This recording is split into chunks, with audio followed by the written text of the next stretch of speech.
Começa agora Revidecast, o podcast da Revide.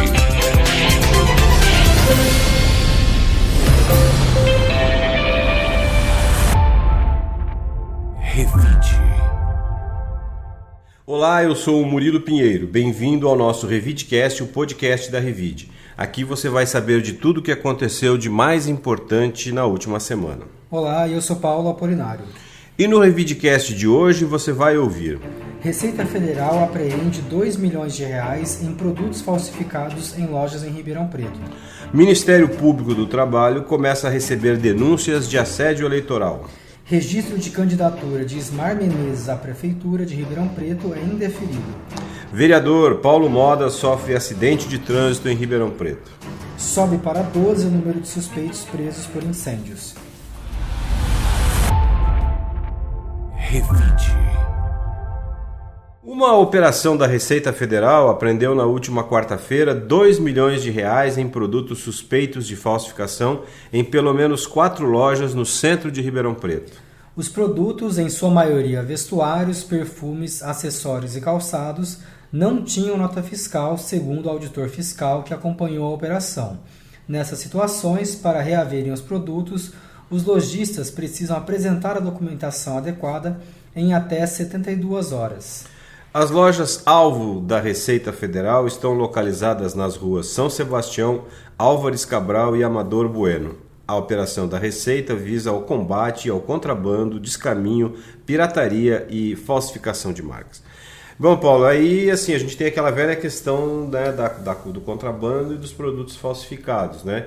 Se tem alguém vendendo produtos mais baratos, né, obviamente esse produto não pagou imposto, entrou de forma ilegal no país. Esse produto também ele prejudica, né, as marcas oficiais, porque geralmente são imitações de outras marcas, e também provoca uma concorrência desleal, tendo em vista que muitas lojas estabelecidas, né, pagam imposto, né, e no imposto no Brasil não é barato, o que torna essa concorrência aí muito desleal no próprio comércio. A gente entende que a princípio, para a população, pode soar como algo injusto, mas a gente tem que levar em consideração também essa questão da concorrência desleal e que muitas vezes o contrabando, a pirataria, financia o crime organizado, né? Então é uma ação que pode soar um pouco dura a princípio, mas ela é necessária. Revide. O Ministério Público do Trabalho começou a receber denúncias de assédio eleitoral contra empresas e instituições do setor público no interior de São Paulo. A expectativa é que haja um aumento em relação às eleições de 2022, quando foram recebidas 277 denúncias, em uma área que abrange 599 municípios. Até o momento, o Ministério registrou 10 denúncias sobre o tema, em cidades da região de Araçatuba, Bauru, Campinas e São José do Rio Preto. O órgão possui unidades em Araçatuba, Araraquara, Bauru, Campinas, Presidente Prudente, Ribeirão Preto, São José do Rio Preto, São José dos Campos e Sorocaba. Apesar de a prática remontar aos tempos do coronelismo, foi em 2022 que o termo assédio eleitoral passou a existir.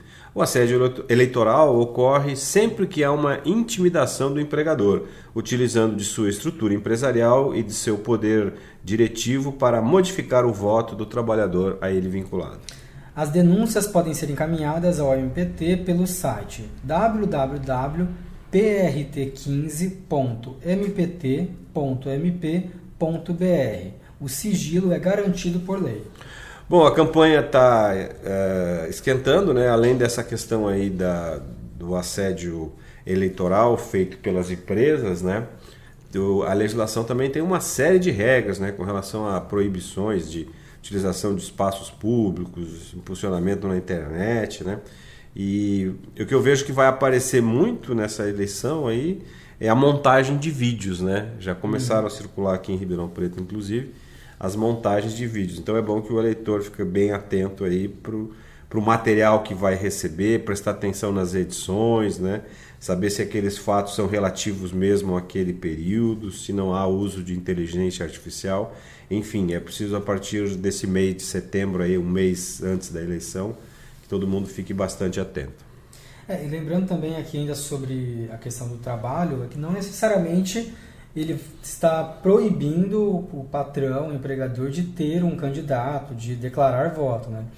Ele acontece quando o empregador coage o funcionário por algum tipo de ameaça. Se você não votar em fulano, você pode perder o emprego ou algo do tipo, né? Então, quando tem essa coação, aí sim ela é configurada como assédio eleitoral e a pessoa pode denunciar. Revide. O registro da candidatura de Ismar Menezes, do Agir, à Prefeitura de Ribeirão, foi indeferido pela Justiça Eleitoral, conforme decisão da 108ª Zona Eleitoral do município. No parecer, o juiz Benedito Sérgio de Oliveira apontou que Ismar está sujeito à legislação que impede magistrados e membros do Ministério Público aposentados compulsoriamente de concorrerem a cargos por um período de 8 anos. O candidato informou que entrará com recurso contra a decisão. Então, temos um recurso aí da candidatura do Ismar, né, nessa eleição, e o que se aguarda é que a Justiça Eleitoral faça uma definição, né, acho que isso que é importante, o mais rápido possível, até para que os órgãos de imprensa, a população, todo mundo que está envolvido com a questão eleitoral, com as eleições, tem essa clareza, né, de quem efetivamente está concorrendo, quem não está concorrendo, para que, né, a disputa fique clara, as regras fiquem claras, né, e que o eleitor saiba dessa informação. É uma informação importante, né, saber se um candidato está concorrendo oficialmente ou se não está. Revide. O vereador Paulo Modas, PSD, sofreu um acidente de trânsito na manhã da última segunda-feira, no centro de Ribeirão Preto, e segue internado. O acidente ocorreu na rua Américo Brasiliense. Modas foi atropelado e, na sequência, encaminhado ao Hospital das Clínicas, unidade de emergência. Até o fechamento desta edição do Revidecast, Modas seguia internado no Centro de Terapia Intensiva do HC em coma induzido e seu estado de saúde é considerado grave. Atualmente, o parlamentar ocupa a segunda vice-presidência da Câmara Municipal dos Vereadores de Ribeirão Preto. Bom, a gente tem assistido aqui, tanto em Ribeirão Preto quanto na capital São Paulo e várias cidades do Brasil, né, a violência e os perigos no trânsito, né? Assim, é muita gente andando, muitos carros, né, muitas motos, e hoje quem sai de casa, tanto como na condição de motorista ou como pedestre, né, tem que estar muito atento ao que acontece no trânsito. No meu bairro, ontem pela manhã aconteceu um acidente grave, o motoqueiro passou, não obedeceu uma sinalização de pare, e foi um acidente grave, né, com fratura exposta, enfim, um prejuízo muito grande. Então fica o alerta aí para todo mundo que tanto enquanto motorista e como pedestre é preciso ter bastante atenção no trânsito. E as pessoas precisam ter um pouco mais de calma e de paciência no trânsito também, porque tem muita gente irritada, muita gente com pressa, muita gente passando pela direita de qualquer jeito, e isso tudo vai criando um ambiente assim muito hostil, muito violento, as pessoas discutindo, se xingando por conta de uma fechada, de uma falta de seta, né? E muitas vezes essas discussões aí que a gente vê, que seriam discussões corriqueiras, acabam terminando em tragédia.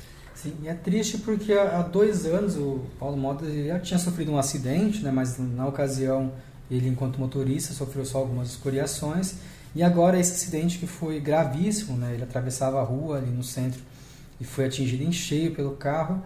Até a última atualização que a gente conversou com assessores, ele segue internado aí em estado grave. Revide. Subiu para 12 o número de pessoas presas acusadas de envolvimento nos incêndios no estado de São Paulo.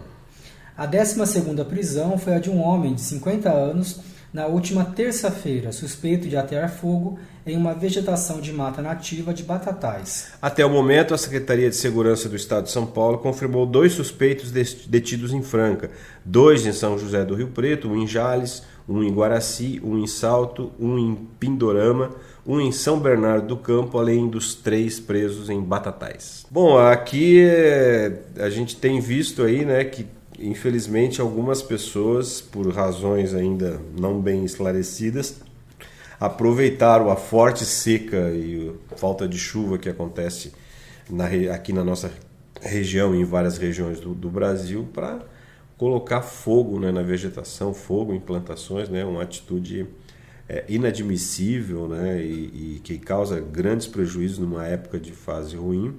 E aí cabe um esforço coletivo, né, de como está sendo falado, tanto de educação, de criar melhores estruturas de enfrentamento ao fogo, que no Brasil são muito precárias, né, pouca gente para apagar muito fogo. E também há que se haver uma mudança na legislação, né, esses crimes vão ter que ser considerados aí de maior gravidade, porque eles estão comprometendo a qualidade do ar, a vida das pessoas, né? E não é de uma ou outra pessoa. Então, essa poluição gerada pelas queimadas está comprometendo a vida, né, de milhares de pessoas, né?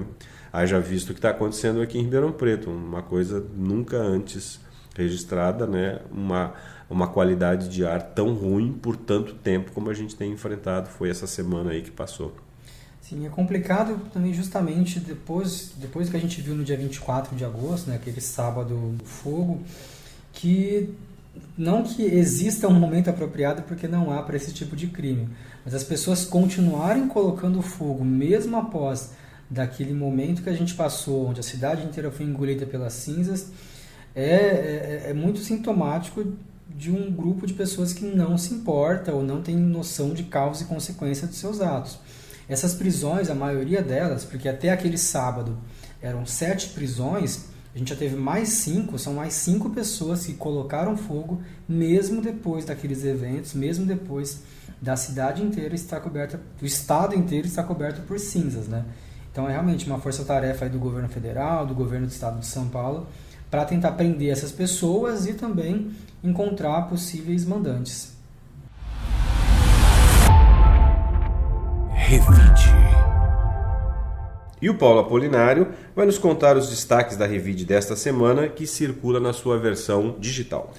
Bem, na capa da digital a gente comenta justamente sobre as queimadas, né? São 2 matérias especiais que a gente aborda, uma falando especificamente da questão ambiental, dessa emergência climática que a gente está sofrendo, discutindo um pouco as causas e os efeitos, e um segundo momento a gente aborda também um panorama geral de como estão os focos de incêndio, as prisões e também dos impactos à saúde das pessoas. E também tem outro tema muito relevante que a gente aborda na entrevista dessa semana, que é com o Fábio Longo. Ele é um especialista em aplicação de tecnologia no trabalho. Ele traz alguns apontamentos muito interessantes sobre o home office, as novas práticas de integrar, né, de não ter esse preconceito com a tecnologia no ambiente de trabalho, né? Como a gente consegue unir esses 2 mundos. Eu até questiono em algum momento, né, que tem esse medo do computador tomar o emprego, né? E aí ele coloca, né, para a gente repensar essas tecnologias enquanto aliadas para melhorar as condições de trabalho, para o trabalhador ter mais tempo, para ele conseguir desempenhar melhor as tarefas e não enquanto um vilão que poderia tomar o emprego dele, né?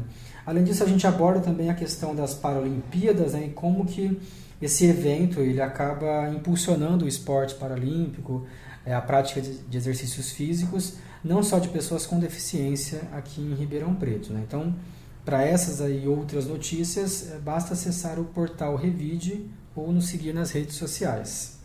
Então, uma edição muito boa, com conteúdo bem legal aí, que vale a pena as pessoas acessarem os nossos conteúdos e lerem a revista digital que circula nesse final de semana.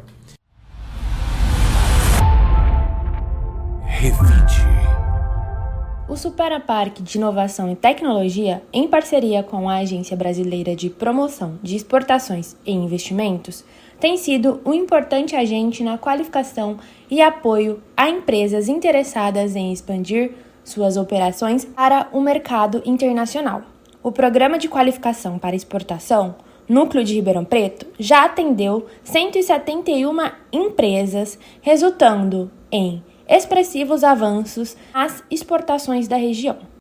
A iniciativa gratuita da Apex Brasil é voltada para a capacitação de empresas que desejam iniciar ou aprimorar suas atividades de exportação.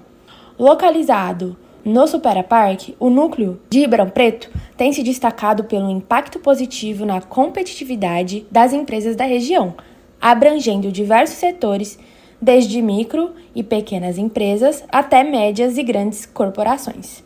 Para saber mais sobre essa iniciativa, basta acessar o portal Revide. Revide. O professor Cleiton Vasconcelos vai nos dar uma dica de filme ou série para o fim de semana. Boa tarde, boa noite, bom dia. Guerra Sem Regras no Prime Video. Ô filminho bom de ver, hein? Uma turma que é assim, composta de gente completamente que não segue regras nem ordens, é convocada desesperadamente pela Inglaterra, Grã-Bretanha, durante a Segunda Guerra para sabotar um lugar lá, um navio que precisa ser sabotado para dar uma equilibrada na guerra lá. O líder dessa cambada aí é o Henry Cavill, o Super-Homem, que tá muito bom, porque ele é meio engraçadinho, mas é um engraçadinho meio inglês, que tipo, é engraçadinho, mas é meio engraçadinho só. É muito bom o filme, ele é bem legal. Bem legal, é uma aventura e aventuraça. E parece não, fiquei até na dúvida, mas no final, se eles não estão me enganando, bem enganado, é baseado em fatos reais, os personagens existiram. E diz a lenda que o personagem do Superman aí, ele inspirou o James Bond. Tinha aqueles filmes também para assistir num domingo, pedir uma pizza e ser feliz, porque enquanto segunda não vem. Eu recomendo muito também. Bye, tchau. Revide. Por hoje ficamos por aqui. Quero agradecer aos ouvintes que nos acompanham toda semana e desejar um excelente fim de semana para todos. Um bom fim de semana para todos e obrigado por nos acompanhar. Até a semana que vem. O Revidecast tem a locução e trilha de Rodrigo Leone, a edição e roteiro de Paula Apolinário e está disponível nas plataformas de áudio Spotify, Amazon, YouTube e SoundCloud. Você ouviu Revidecast, o podcast da Revide.